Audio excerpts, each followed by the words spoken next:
Let's go to something that is fairly interesting because a lot of people have iPhones. They do. In fact, you and I are two of them.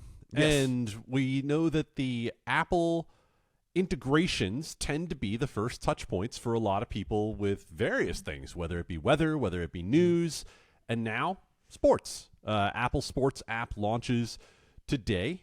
Live scores, the ability to stream certain games if you have the appropriate subscriptions, which of course is natural for Apple considering it has rights to Major League Soccer and a little bit of Major League Baseball as well.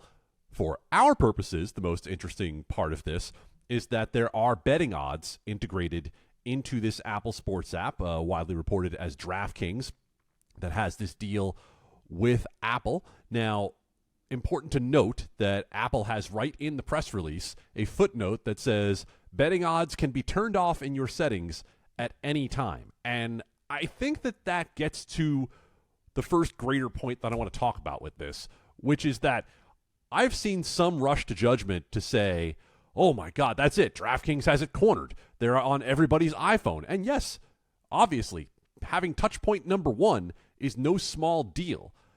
It's also important to keep in mind that the universe of people who are interested in betting is a fraction and a tiny one therein of the people who are going to be using iPhones and the people who are going to be using the Apple Sports app. So just slow the roll slightly on the idea of what it ultimately means for the broader sports betting market when we talk about this. That being said, it's clearly a very interesting deal, Matt, because Apple, Yahoo, in the day, I guess. Yeah.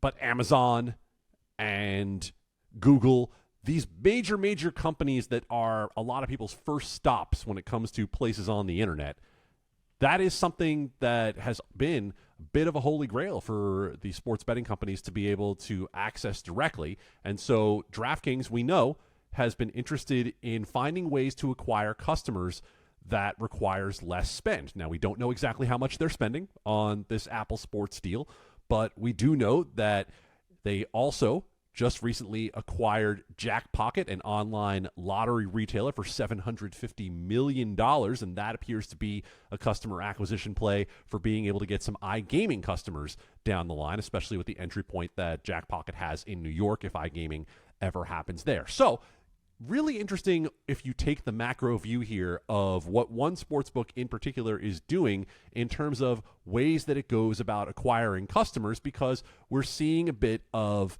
a shift in how things have been done traditionally.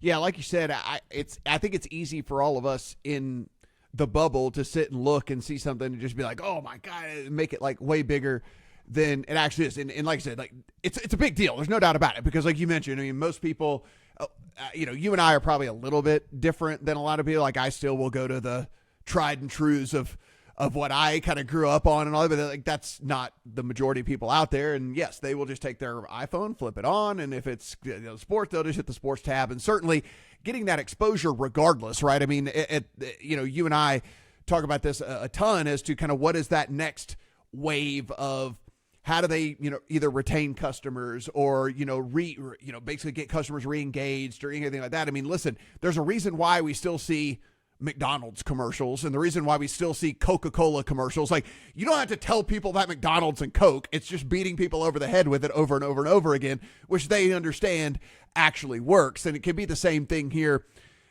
with this Apple thing where, is that a huge coup for today?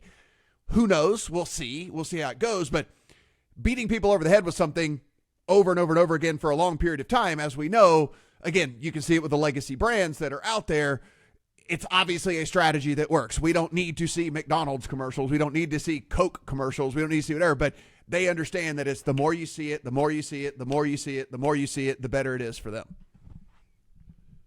Ubiquity is not the same as the perception of ubiquity, but you can only create one of the two. And when you do things like what you're talking about right now, you are creating the perception of the idea that this is the sports book when it shows up in front of people as widely and broadly as that. So even if it's just an exposure play for DraftKings, there's a lot of value involved in that. So lots of different ways to be able to break down this deal. Now, We know that there's not live betting with this directly at the moment. That could come down the line. There could be an integration to where it's essentially just a one-touch or a two-touch sort of thing to be able to place an odd, should be able to place bets via the odds on the Apple Sports app.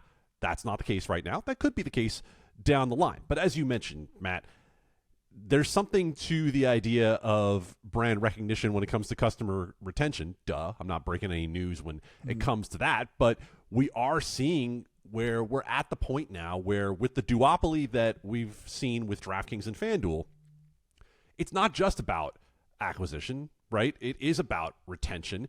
And in some cases, it's going to be about picking off customers from other pieces of the market, right? From smaller operators who are not maybe making the same impact. It could be as simple as you want to do something like this at a time when Fanatics and ESPN and 365 have made major pushes to try to acquire customers, and maybe people have played through their bonuses and it's time to come home. We've heard both the CEOs of FanDuel and DraftKings talk about that sort of thing in the past. So the longer game here is fascinating, of course. We talk a lot about market share. We talk a lot about getting people in the door. We talk a lot less about keeping people inside your walls once they're there. And again, as we enter year 6 of the legal U.S. sports betting industry, we're going to be talking more and more about the idea of whether customers are staying loyal versus whether customers are going somewhere else and then staying somewhere else.